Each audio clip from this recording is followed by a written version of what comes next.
We have the story from Rep. Anna Paulina Luna. This tweet's got 1.3 million hits, thousands of retweets. She says, just left meeting for House Oversight. The FBI is afraid their informant will be killed if unmasked, based on the info he has brought forward about the Biden family. We're all very confused by this story because we thought the FBI worked for the neoliberal establishment and the neocons. So do they not? I guess some of them don't. Fascinating. I've had on Kyle Seraphin and Steve Friend, two of the FBI whistleblowers. I know you've had Kyle as well. Maybe you've even had Steve. I'm not sure. But this story is totally mystifying to me because I honestly thought that the FBI was the hit squad for America. So the fact that they're concerned about their whistleblower being taken out, I'm like, does that mean FBI? CIA? Does that CIA? Or the Clinton Foundation? Yeah, CIA. Well, let's read the news. So this is the story we have from today. Comer says, FBI says Biden bribery probe ongoing and involves shell companies. House Oversight Committee Chairman James Comer said Monday that an FBI informant file accusing Biden of a $5 million bribery scheme while he was vice president involves shell companies, and that FBI officials told him it's part of an active investigation. Comer reviewed the informant file, which he said came from a highly credible informant, in person at the Capitol, and told reporters afterwards that he will move to hold FBI Director Christopher Wray in contempt for not handing over a physical copy to the panel. The claims made in the document are consistent with what we found and disclosed to you all in Romania. It suggests a pattern of bribery where payments would be made through shell accounts and multiple banks. There's a term for that. It's called money laundering. So we feel that this accusation is consistent with a pattern that we're seeing, frankly, in other countries. Comer said that FBI officials confirmed that the unclassified FBI generated record has not been disproven and is currently being used in an ongoing investigation. A source familiar with the review told the Post that names were redacted from the file the FBI brought to the Capitol except for the Bidens. Now, you know what I find absolutely fascinating about this? The story, it's really quite meaningless because the corruption of the Biden family is overt. He actually is on camera saying, gloating, that he went to Ukraine and said, if you don't fire the prosecutor, I will illegally withhold loan guarantees that were approved by Congress, which I have no authority to do. So he just says he's doing it. Then we have Tony Bobulinski coming out being like, yeah, they're taking bribes and 10% for the big guy and all that. And everyone's just like, oh, wow. And now this story comes out.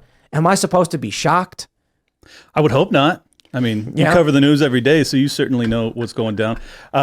I think that the interesting question... Maybe the aliens were more important. I think it's just the Republicans ganging up on Biden. He's such a nice guy. How could they do this to him? He's just a sweet old man. And it is kind of like, this stuff comes out all the time. And I'm just like, nothing's going to happen. Nothing changes. Like 10% for the big guy was how long ago now? Like nothing changes. I remember the first time that I shared with somebody the thing of him, talking about overt corruption in Ukraine. And they're just like, well, that's, RT. It doesn't matter. It doesn't count. I'm like, doesn't count. It doesn't matter. It doesn't matter where you're seeing the information unless you're telling me that the actual words he's saying are being faked somehow. You should be taking what he says as the important part of it, not where you got the information. Well, what drives me crazy is that you have Victoria Nuland caught on camera, on mic, I guess you could say. It was a phone call between her and Jeffrey Pyatt. And you have that plus Biden bragging about withholding $1 billion worth of aid. You have all of these whistleblowers that have come out about different things that transpired in Ukraine in the lead up to Russia's invasion. And yet if you bring it up, it's apologia for Putin somehow. It's like, that's so nonsensical. Like the groundwork was being laid for that conflict for years. And it's infuriating that to just mention it automatically means that I support Russia's invasion. It's like, no, I'm just trying to have a full spectrum analysis of what's transpired. I have a theory. What if the Biden corruption story is the distraction from the alien story? Like the alien story comes out and they're like, oh, cat's out of the bag. Quick, say Biden's corrupt. This is like the third time that aliens have been a distraction. I swear. Yeah, right. Like Joe Rogan had something in 2020, right when Quid Pro Quo came out, then suddenly aliens were real again. Like it happens every 6 months now. I am actually in the camp that I believe that there is some fire to this smoke with the aliens. Like we've been following this. I mean, if you're in the conspiracy theory realm at all, you've been following this your entire life. So the fact that they're now kind of like dribbling out more and more factual evidence to support that thesis, I tend to think that there's probably something there, but at the same time, the timing, Every time. Yeah. Every time something happens. I'm telling you, we just need to hold out. If we stay focused on the Bidens long enough, they'll conform all kinds of things, like the JFK thing, like who was behind that? I'm just saying, if we can stay focused, they'll cave and give us their secrets. What I want to know They're is throwing out all of the, like they're declassifying everything in an effort to hold back Joe Biden. They're like, oh no, Gulf of Tonkin, JFK was assassinated. Yeah. Aliens are real. Anything. It's like in Mario Kart when you have those shells and you like fire them to like throw your friends' cars off course. Like they're just releasing them to try and get us to stop chasing this. And I think that tells you two things. If you stay focused, you'll get a lot of other secrets. And also, this is something they're very scared of you talking about. if Biden screws up enough, I'll be able to find out if there actually is an X-Files division at the FBI, and that's what I'm excited about. I'm telling you, just stay focused. The reality is these people are probably in the scheme. And the reason why they're worried about it getting out is because they are the criminals. That's it. Biden can't do this alone. Someone's got to cover for him. Someone's got to... Look, if Joe Biden is engaging in business activities, of course that's going to hit the intelligence agencies. They're going to see these activities. So someone has to be going in and sweeping things up. Well, I think that's definitely true. And I think that the Epstein case kind of demonstrated that as well, where, once you start to see these patterns of cover-ups that don't seem to make a lot of sense. But when you realize this is probably to build compromise on American officials, you're like, oh, no, I understand why you guys are covering up for them, because this is all part and parcel of the same operation.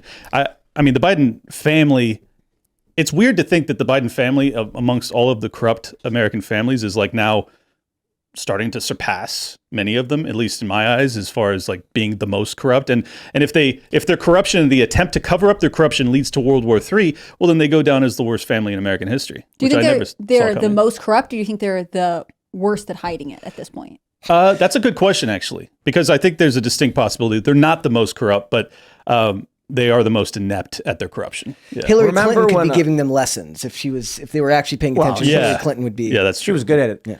Remember when, if you came out and said that the country was being run by powerful pedophiles in the private sector and in government, they said you were a conspiracy theorist. Oh, yeah. And then they were like, you're crazy, you're a lunatic, you're a crackpot, far-right conspiracy theorist. And then Epstein, and then Maxwell. And Maxwell got convicted and is in jail. And now Epstein they're like, committed suicide.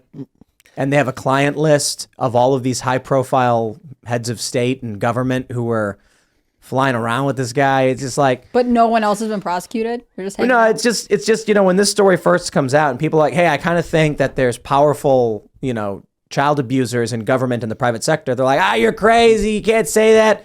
And then you'd go out and regular people would be like, oh, you're insane. That's not true. Until it was true. Yeah. Now they're then, like, at least they're not lizard people. They're not lizard people, though. Yes, they're crazy, powerful pedophiles in business and in government, but they're not lizard people. Just come to our all-ages drag show and forget about these things. The next story that's going to drop, actually, there are lizard people.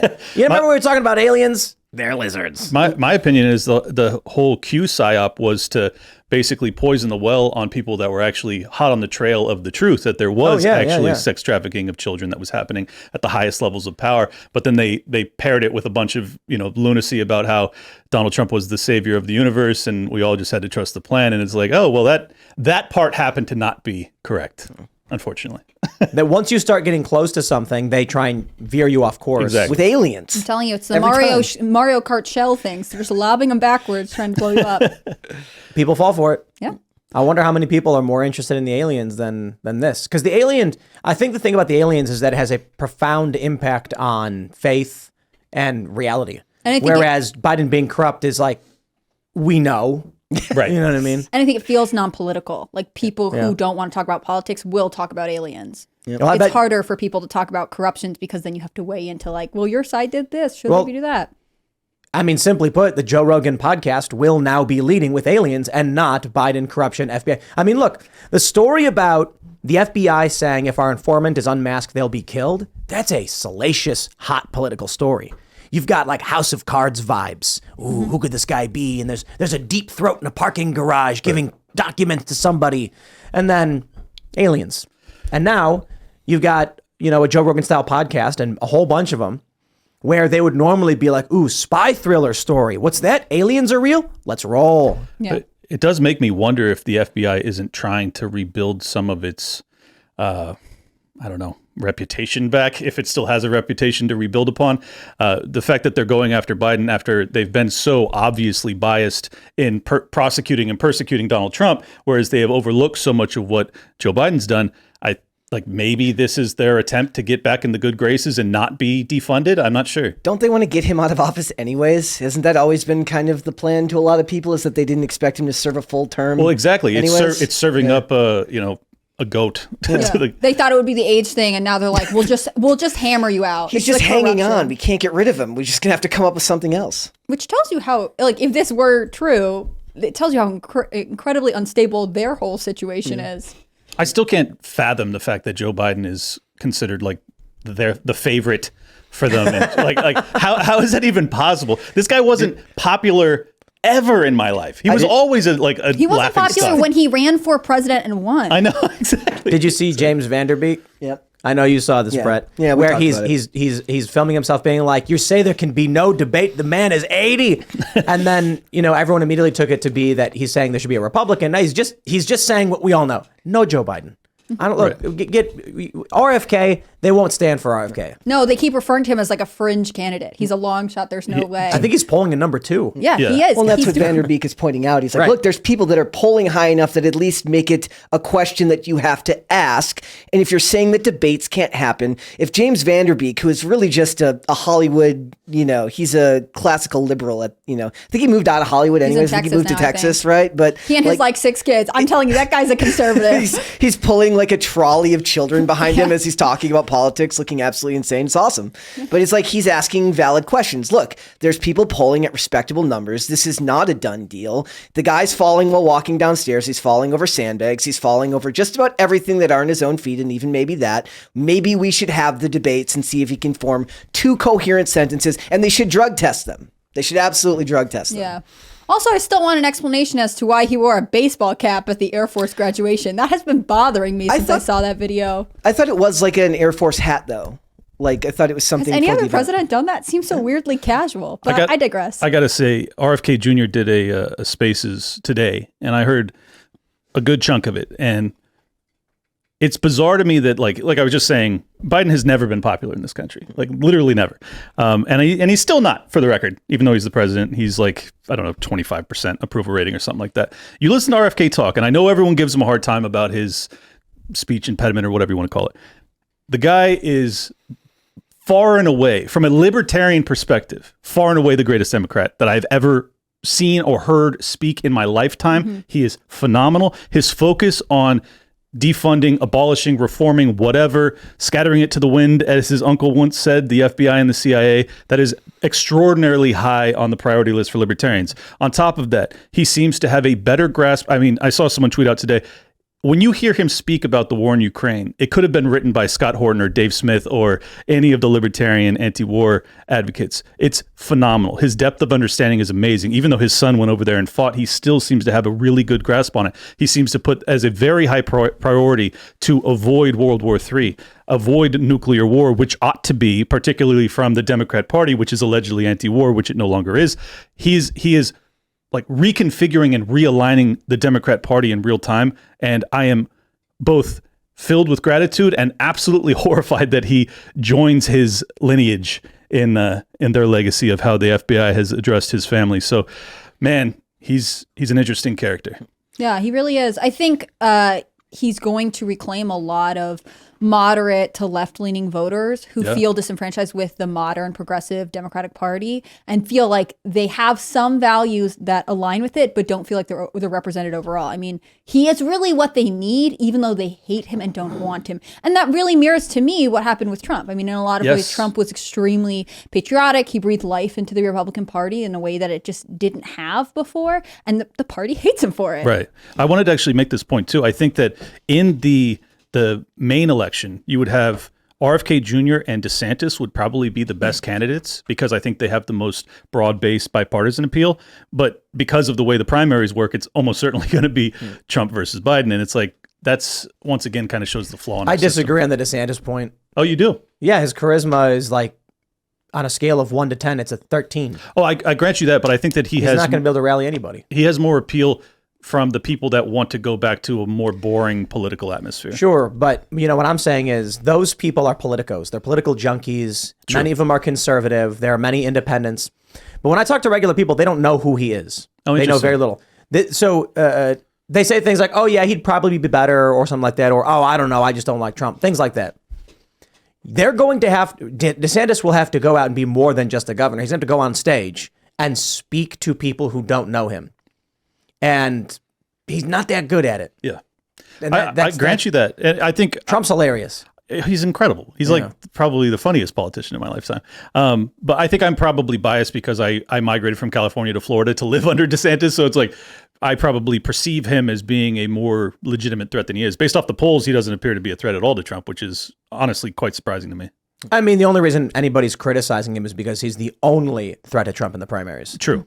No one's talking about Nikki Haley. No one's going, oh, Nikki Haley, how dare you run against Trump? Because nobody cares. I mean, it sounds like she's being sponsored by Halliburton for this entire run. Oh, man, that town hall rant she did on why we should support war in Ukraine. What a joke. Was the most manipulative garbage I've ever heard. Yeah. Oh, she's awful. If we don't stop them there, then Poland's next. And basically, we have to risk World War III to prevent World War III. Yep. It's like, oh, you're just a blood-soaked monster like every other she was like, we're here lifetime. because World War III is next and we're going to stop it. It's like, you're starting it. Yeah, you're making it happen. Thanks for watching this clip from the Timcast IRL podcast. Hang out with us live Monday through Friday at 8 p.m.